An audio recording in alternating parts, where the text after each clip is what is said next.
Hi friends, welcome to Serus kitchen. ഞാൻ ആയിഷ നംഷി.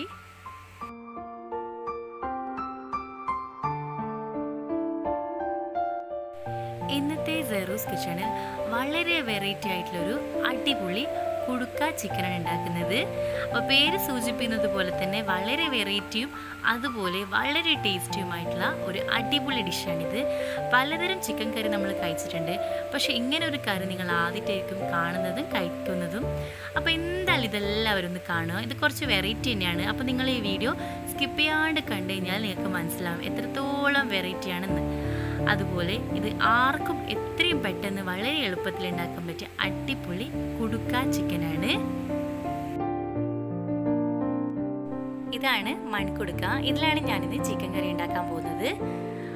അപ്പോൾ ഇതിൻ്റെ ഉൾഭാഗം എന്ന് പറയുമ്പോൾ നന്നായിട്ട് കുഴിഞ്ഞിട്ടുണ്ടാവും. അപ്പോൾ ഞാൻ സാധാരണ ഇതിലാണ് ചോറൊക്കെ വെക്കാറ്. വളരെ ടേസ്റ്റ് തന്നെയായിരിക്കും ചോറ് വെച്ച് കഴിഞ്ഞാൽ നമ്മൾ സാധാരണ ചെമ്പിലൊക്കെ വെക്കുന്നതിനേക്കാൾ ടേസ്റ്റ് ഇതിലാണ്. കുടുക്കയും മൺചട്ടിയും തമ്മിൽ നല്ല വ്യത്യാസമുണ്ട്. കാരണം എന്ന് വെച്ച് കഴിഞ്ഞാൽ മൺചട്ടിയുടെ ഉൾഭാഗം എന്ന് പറയുമ്പോൾ നന്നായിട്ട് പരന്നതായിരിക്കും. അപ്പോൾ ഇതിൽ വെക്കുമ്പോൾ നല്ല ടേസ്റ്റ് തന്നെയാണ്. പക്ഷെങ്കിൽ ഇതിനേക്കാൾ ഒരു വെറൈറ്റി ടേസ്റ്റ് നമുക്ക് തോന്നുക ഈ കുടുക്കയിൽ വെക്കുമ്പോൾ. ഈ കുടുക്കയിൽ വെക്കുമ്പോൾ ഒരു പ്രത്യേക ടേസ്റ്റ് തന്നെയാണ്, പ്രത്യേകിച്ച് മീൻ കറി, ചിക്കൻ കറി. അപ്പോൾ നമുക്ക് ഈ കുടുക്ക ചിക്കൻ എന്തായാലും ഒന്ന് വേഗം ട്രൈ ചെയ്ത് നോക്കാം. ഞാനിപ്പോൾ ഇവിടെ എടുത്തിരിക്കുന്നത് 1 കിലോളം ചിക്കൻ കഷ്ണങ്ങളാണ്. അപ്പോൾ അത് നന്നായിട്ട് കഴുകി വൃത്തിയാക്കി വെച്ചിട്ടുണ്ട്. ഇത് അത്യാവശ്യം മീഡിയം സൈസിൽ തന്നെയാണ് ഞാൻ എടുത്തിരിക്കുന്നത്.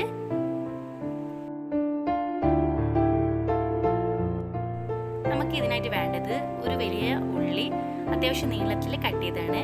അതുപോലെ തന്നെ ഒരു വലിയ തക്കാളി നീളത്തിൽ കട്ട് ചെയ്തത്. പിന്നെ വേണ്ടത് കറിവേപ്പിലയാണ്. അത് ഓരോരുത്തരുടെ ഇഷ്ടാനുസരണം കൂടുകയോ കുറയ്ക്കുകയൊക്കെ ചെയ്യാം. നമ്മൾ ഇതിൽ മല്ലിയിലൊന്നും ചേർക്കില്ല. അതുപോലെ വെളുത്തുള്ളി, ഇഞ്ചി, പെരുംജീരകം ഇത് നന്നായിട്ട് ഒന്ന് കല്ലിട്ട് ചതച്ചതാണ്. പേസ്റ്റ് ആക്കാൻ പാടില്ല നമ്മൾ. കുടുക്ക നന്നായിട്ട് ചൂടായി വന്നിട്ടുണ്ട്. ഇനി നമുക്കിതിലേക്ക് വെളിച്ചെണ്ണ ചേർത്ത് കൊടുക്കാം. അപ്പം എണ്ണ ചൂടായി വന്നിട്ടുണ്ട്. ഇനി ഞാനിതിലേക്ക് ചേർക്കുന്നത് ഉള്ളിയാണ്. ഉള്ളി നന്നായിട്ട് നമുക്കൊന്ന് വഴറ്റി കൊടുക്കാം.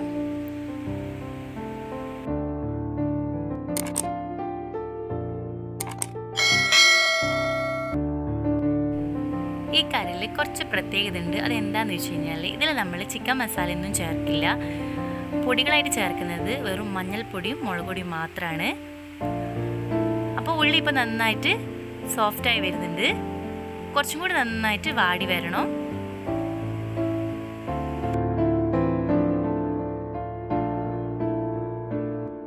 ഇപ്പോൾ ഉള്ളി നന്നായിട്ട് സോഫ്റ്റായി വന്നിട്ടുണ്ട്. ഇനി നമുക്കിതിലേക്ക് തക്കാളി ചേർത്ത് കൊടുക്കാം.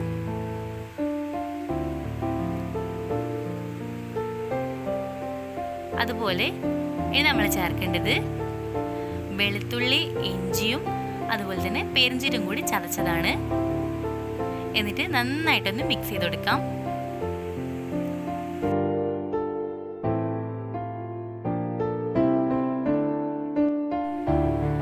ഇപ്പോൾ തക്കാളിയൊക്കെ നന്നായിട്ട് വെന്ത് വരുന്നുണ്ട്. കുറച്ചും കൂടി നന്നായിട്ട് വെന്ത് വരണം. കണ്ടില്ലേ, കുറച്ചും കൂടി നന്നായിട്ട് വേണ്ടതുണ്ട്. കുറച്ചും കൂടി നമുക്ക് നന്നായിട്ട് തന്നെ വേവിച്ചെടുക്കാം.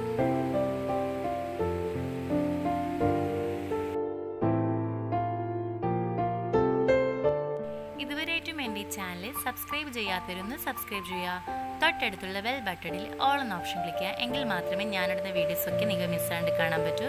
അതുപോലെ വീഡിയോ ഇഷ്ടപ്പെട്ടാൽ ലൈക്ക് അടിക്കുക, ഷെയർ ചെയ്യുക. പിന്നെ പറ്റുമെങ്കിൽ എല്ലാവരും ഒന്ന് പ്രീവിയസ് വീഡിയോസൊക്കെ ഒന്ന് കാണണേ. അപ്പോൾ നമ്മൾ തക്കാളി, ഉള്ളിയൊക്കെ നന്നായിട്ട് വാടി വന്നിട്ടുണ്ട്. ഇനി നമുക്കിതിലേക്ക് ചിക്കൻ കഷ്ണങ്ങൾ ചേർത്ത് കൊടുക്കാം.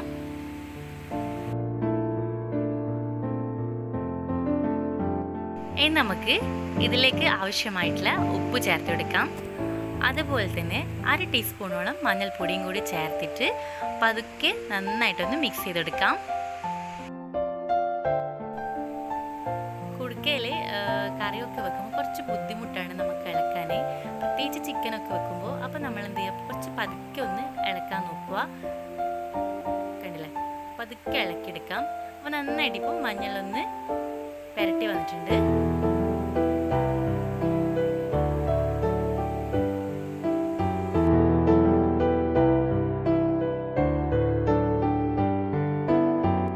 ഇനി നമുക്ക് ആവശ്യമുള്ളത്ര മുളക് പൊടി ചേർത്ത് കൊടുക്കാം. ഞാനിപ്പോൾ 2 ടീസ്പൂണോളം മുളക് പൊടി ചേർത്ത് കൊടുക്കുന്നുണ്ട്. അതൊക്കെ ഓരോരുത്തർ ഇഷ്ടാനുസരണം കൂട്ടുകയോ കുറയ്ക്കുകയൊക്കെ ചെയ്യാം. പിന്നെ ഈ കറിക്ക് ചെറിയൊരു പ്രത്യേകത ഉണ്ട്. എന്താണെന്ന് വെച്ച് കഴിഞ്ഞാൽ ഇതിൽ നമ്മൾ സ്പൂൺ ഉപയോഗിക്കാൻ പാടില്ല. പക്ഷെ നിങ്ങൾ വിചാരിക്കുന്നത് അപ്പോൾ ഞാനിതാ ഇളക്കുമ്പോൾ ഇങ്ങനെ സ്പൂൺ ഉപയോഗിക്കുന്നില്ലേന്ന്. അത് എൻ്റെ കയ്യിൽ ഒരു കൈമിൽ ഫോണുണ്ട്. അപ്പോൾ എനിക്ക് അങ്ങനെ കുലുക്കിയിടാൻ കഴിയില്ല. അതായത് നമ്മൾ ചട്ടിയിട്ട് ഇങ്ങനെ കുലുക്കൂല, അതേപോലെ കുലുക്കിയിടാൻ കഴിയില്ല. അതുകൊണ്ടാണ് ഞാൻ ഇങ്ങനെ ചെയ്തത്. അപ്പം നിങ്ങൾ ചെയ്യുമ്പോൾ ജസ്റ്റ് നന്നായിട്ടൊന്ന് കുടുക്കെടുത്തിട്ട് ഇങ്ങനെ കുലുക്കിയിടുന്നതായിരിക്കും നല്ലത്. ഇങ്ങനെ കയ്യിൽ ഉപയോഗിക്കരുത്. ഇനി നമുക്ക് ആവശ്യമുള്ള